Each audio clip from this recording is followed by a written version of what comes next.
But understand that hard skills alone will make you money, but you will hit a glass ceiling. And when you hit that glass ceiling, each time you try and break through, you're going to find yourself falling back.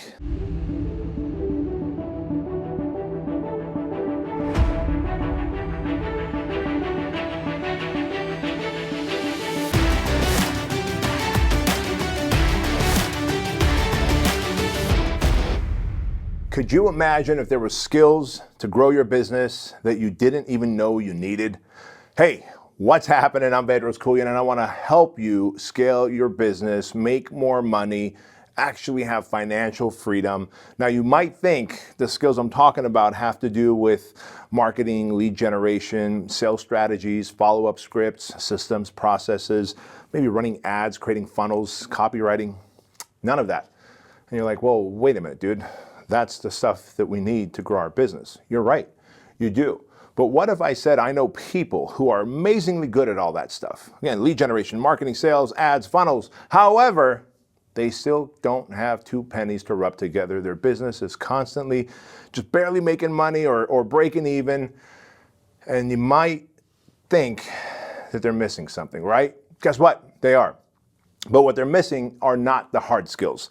And so today's episode is about hard skills versus soft skills. And I'm going to teach you stuff that you probably have overlooked because, well, you just didn't think they have anything to do with making money and growing a company and leading people and making sales and dominating your industry. And I'm here to tell you that the way I grew Fit Body Bootcamp so quickly into an international franchise, and we hit the Inc. 5000 list 4 years in a row, and Entrepreneur Magazine's 200 fastest growing franchises 4 years in a row, is using the strategies I'm going to teach you on the soft skill sides, in addition to the hard skills of marketing and sales and follow-up systems, funnels, and processes, right?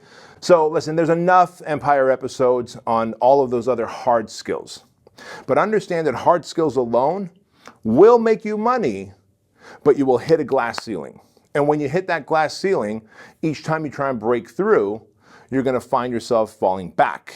And you're going to be like, why am I constantly falling back when the same marketing that I use to get me to 200,000 or 2 million is not helping me get to 300,000 or 3 million. It doesn't matter what the number is. Quite honestly, you're going to have a limited experience in your growth where your business is concerned if you only focus on hard skills of marketing, sales, lead generation, processes, systems, funnels, ads, and you never really pay attention to the soft skills you need. So the soft skills are actually learned somewhere different. Because you probably learned your hard skills, probably going through courses, right? Marketing courses, sales courses. You probably come to a mastermind or a live event that I've done or Craig Ballantyne's done, or maybe you've done a course that Tony Robbins and Dean Graziosi have put out, or maybe you're using Russell Brunson's ClickFunnels, or maybe you're buying ads using a strategy that Billie Jean taught you, and whatever, you're using Grant Cardone's sales techniques. And so these are all proven people with proven hard skills to teach you, and you know those skills. But why does your business continue to hit a glass ceiling and then slide backwards? There's a reason for that. You're missing out on the soft skills, the skills that are necessary to really make the hard skills force multiplying their growth. So we're going to talk about that today on the Empire Show. So welcome, buckle in, get ready to make more money, and get ready to evolve as a human as well. Because make no mistake about it, if all we did on this show is teach you how to make money and scale your business, but didn't help you become a better human being, the kind of human being who is chasing impact and fulfillment and significance, well, guess what? Then I've fallen short in doing my job, doing my duty, because I get a sense of fulfillment from serving you and helping you become a better human being, right? I want you to go from human animal to a human being. That was my journey. I went from a human animal to a human being, and that's where we're going to start today. See, most of us out there are operating like human animals. What I mean by that is we're out there searching for the hard skills only to make money, because as soon as I find some money, man, as soon as I make some money, my problems will be over. Soon as I begin to find some money, I'll have more freedom. Soon as I find some money, my relationship problems will be over. Soon as I find some money, I won't be as stressed and depressed. Soon as I start making some more money, and then fill in the blank, right? But guess what? All those hard skills of marketing, sales, funnels, ads, campaigns, copy, all those hard skills still end up creating a glass ceiling for you because you're missing out on the thing that you can't get from myself and Craig and Cardone and Brunson and Dean and all these people. And that is the soft skills that mom and dad gave you. That is the soft skills that you might have gotten from your grandparents. Those are the soft skills, well, that your teachers may have put in you. So let's talk about that. What are soft skills versus hard skills? Well, I think I made it pretty clear what hard skills are, right? The actual tactical stuff that you would do to make sales and get customers and clients and then, stimulate referrals and create processes and systems to grow your business. Cool. Check. Got it. Got it. You can buy those. But you know what you can't buy? Soft skills. Soft skills you have to develop. How about that? And soft skills are things like your money relationship. Soft skills are things like your emotional discipline. Soft skills are things like your ability to make decisions and not stress out when you are under pressure. Soft skills are things like your confidence, because if you don't have confidence, then guess what? You're not about to pull the trigger and go to the next level of success. Because if you got some weird negative self-talk in there that's happening in your head, well, guess what? You're going to hit that glass ceiling and you're going to find a reason to start self-sabotaging and erode your success. So I want to talk to you about the soft skills that really make the hard skills work so that you can have that big breakthrough that you're looking for in your business, in your life, in your relationship, whatever it is. By the way, the soft skills are always a limiting factor in any area of your life. You might be one of those people, like I used to be, where you're trying to get lean, you're trying to get cut, and I used to get to this place where as soon as my abs would start coming out, I somehow found a way to sabotage my diet or slow down my progress or cheat on my workouts, and then I would kind of lose my abs again, right? Only to get depressed and angry at myself and then go, all right, this time I'm gonna go harder, and I'd go hard, and as soon as my abs would start to come out, I again found a way to gain weight. I found a way to work out less. I found a way to eat sloppy. It wasn't a coincidence. Now, I would blame things like, well, I don't have time, I'm getting busier, Fit Body Bootcamp's growing. The truth is, all of those things were excuses. Really what had happened was my identity was that I'm a fat kid. And so I constantly did things to support what I felt my identity was.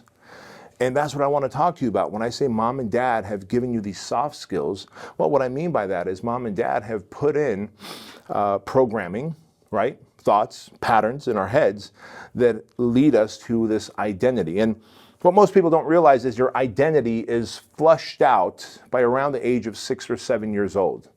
Believe it or not, your identity is flushed out by the age of 6 or 7 years old, which means that anything beyond 6 or 7 years old, as you grow up, you begin to have this narrative of yourself. For example, if you were called a chunky kid with chubby cheeks by your parents and grandparents, or if you were just clumsy, right? Oh, she's so clumsy. Oh, she's got 2 left feet, right? Oh, she's a slow learner, right? Well, you begin to hear that. That becomes your identity. And words are powerful. Words have meaning. And as children, we're doing a lot of kind of sponge-like effects. We're absorbing everything that the people around us say. And the people around you, when you're a child, are the most influential people of your life. They're the people that gave you birth, that gave you life. And so, of course, you feel like they must be right. I am chubby, or I do have 2 left feet. I am a little clumsy. You know what? I am a little slow in terms of learning. And so as you grow up, you begin to live under that narrative of that identity. And so in times of success, you go, whoa, I'm not supposed to see this level of success. After all, I'm a little slow. So you start eroding subconsciously. Or as you start getting leaner and more athletic, whoa. I'm actually chubby and chunky. That's my identity. And you start sabotaging yourself and eating foods that are fattier and more sugar-laden and skipping workouts and, well, to fall in line with the identity that mom and dad or whoever, when you were a kid, was influential around you, build within you. And so the skill sets I want you to start working on are the soft skill sets. For example, for me, one thing that happened when we came from the Soviet Union to the United States is we found ourselves living in Section 8 housing. Section 8 housing is government-assisted housing. It's government-assisted housing because, well, you're broke, you're a foreigner, you don't speak the language, you don't understand the culture, you don't make a lot of money.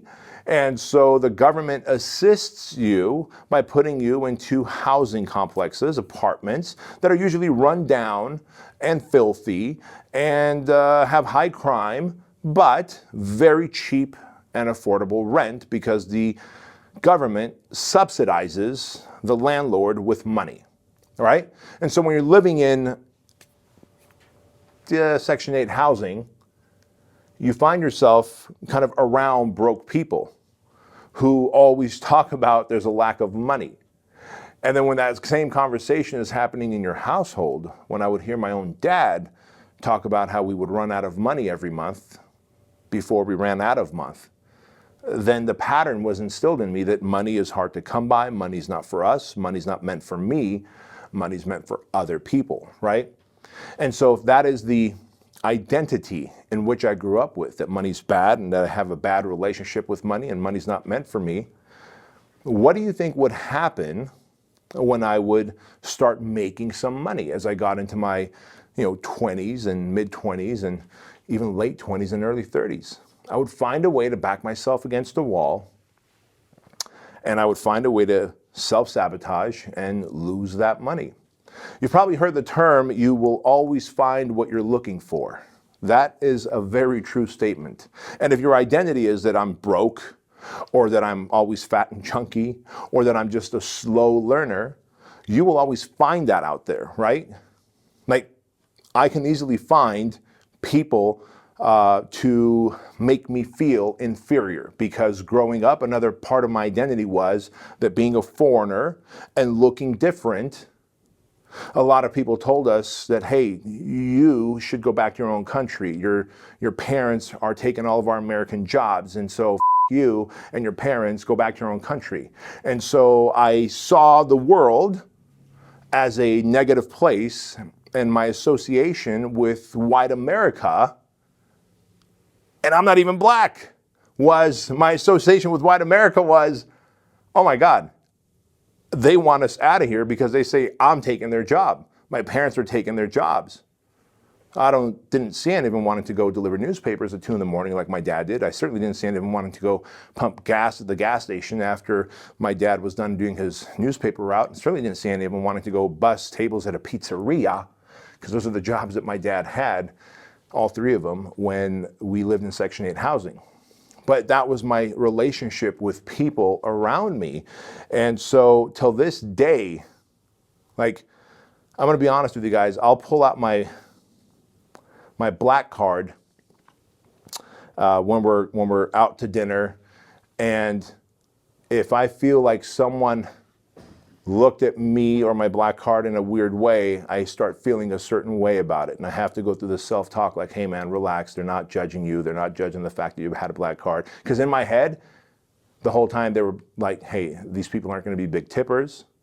This guy's a foreigner, he's not gonna be a big tipper, and he's, got all these people with him at this restaurant.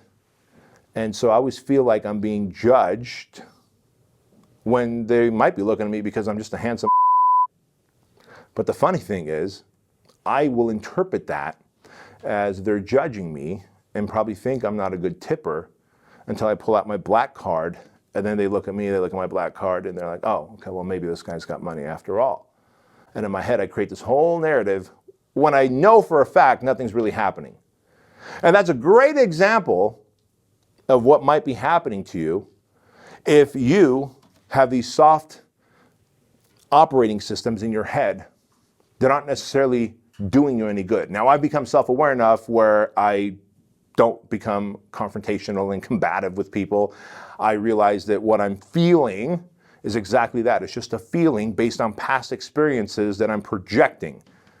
When in reality, they might be looking at me and being, hey man, I listened to your podcast, or hey, I recognize you from social media. But my interpretation, whenever I get a look, is that they think I'm broke and that I'm not gonna tip well. How stupid is that, right? And I share that with you because if I operate my business under those conditions, then I'm always going to keep myself broke. Now, clearly, I'm very self-aware, and I just laugh it off in my head. I'm like, hey, dude, you're being that old foreigner again. Stop it. Knock it off, right?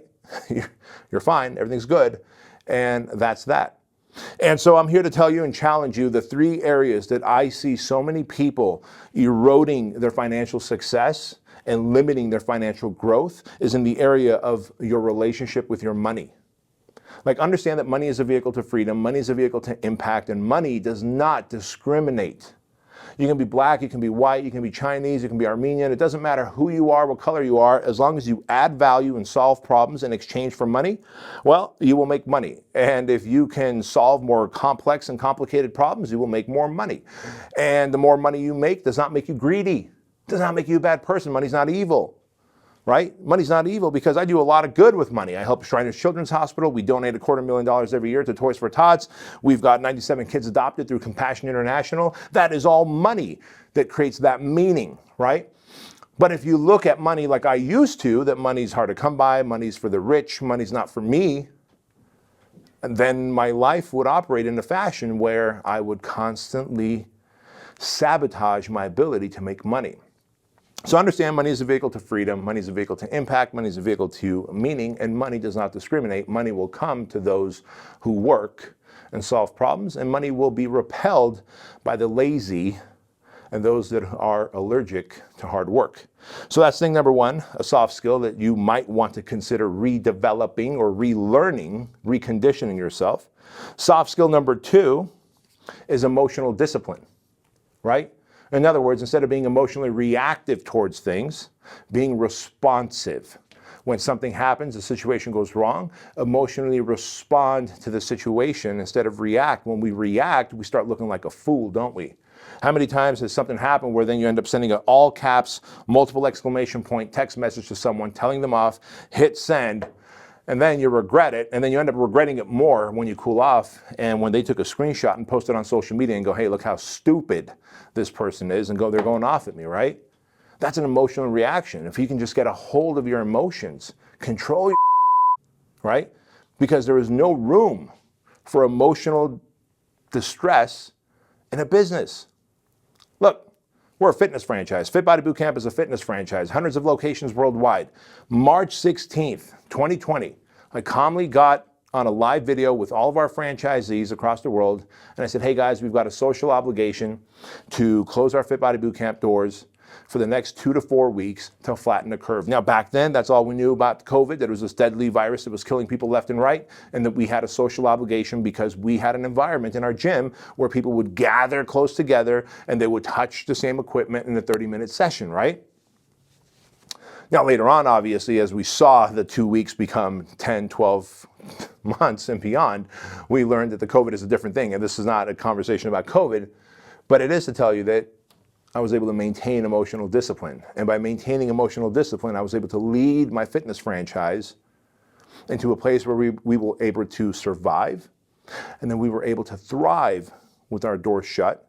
And then we're now in the opening and reopening process and back in the growth process again, all because of emotional discipline. Now, could you imagine if I panicked, if I freaked out, and all of a sudden lost the trust of my franchisees who I'm supposed to lead?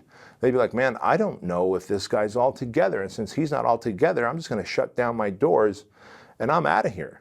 I'll just live to fight another day. But because I showed up as a emotionally disciplined leader, I was able to lead our franchisees, and we had a minimal loss of locations, which is a huge thing, right? Because our rebound now is much better than any other fitness franchise or fitness, kind of concept or brand out there. The third thing I want to talk to you about, which is a soft skill that I want you to develop, is your confidence. And remember, confidence is a byproduct of credibility, winning, stacked W's. And by the way, when I say winning, that doesn't mean that if you're a franchisee like I am or a franchisor like I am, you don't need to go and sell 10 franchises today to go, hey, I won.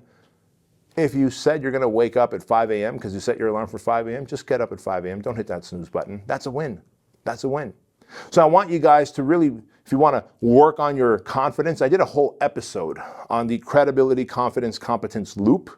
And that episode was the one right before this. So if you listen to the episode right before this episode, then you will have a better understanding on how to build your confidence so that gets hard, and always things will get hard, I promise you. There's going to be another housing market crash. There will be another stock market crash. Unfortunately, sadly, there will be another terrorist attack on our country. And guess what? There will probably be another virus that forces businesses and economy to shut down. The question is, will you have the confidence to stay in the fight? Will you have the confidence to bounce back? And that confidence is a byproduct of credibility, building trust with yourself. As you build your credibility, you will build confidence. And as you build more confidence, you will become more competent in the skills you need to continue to thrive, even in the of situations, right? And so with that said, guys, I really want you to focus on the soft skills. If you are finding yourself that you're kind of stuck at a place in your business where you're kind of pressed against the glass ceiling, and no matter what hard skills that used to work for you no longer work for you, odds are you probably have some old programming, old lessons that you need to relearn and reframe to yourself. Guess what? You're not a fat kid. You might eat like a fatty, and therefore you might be fat. But no one is identified as a fat kid. No one is identified as a stupid kid. You might have a harder time learning things than the next person. I know I do. I've got ADD and OCD, man. I have a very hard time learning. It takes me longer. It takes me more repetitions. I have to see it. I have to read it. I have to write it out to commit something to memory. Then I look at others and they're like, man, they read it once and they can memorize whatever facts they need to memorize. But that doesn't make you any more stupid. It doesn't make you any more fat. It doesn't make you any more clumsy. You may just not have the dexterity of someone who's got great hand-eye body coordination. Guess what? You just got to do more sets and reps. And when you're willing to do those sets and reps, and when you're willing to do the work, with the work comes a new identity. And that new identity is what's going to help you break through the glass ceiling and start making more money and use that money for a greater sense of meaning, impact, fulfillment, and significance. So do me a favor and share this episode on social media. Tag me on it. And always don't forget to tell your mama. We'll see you later.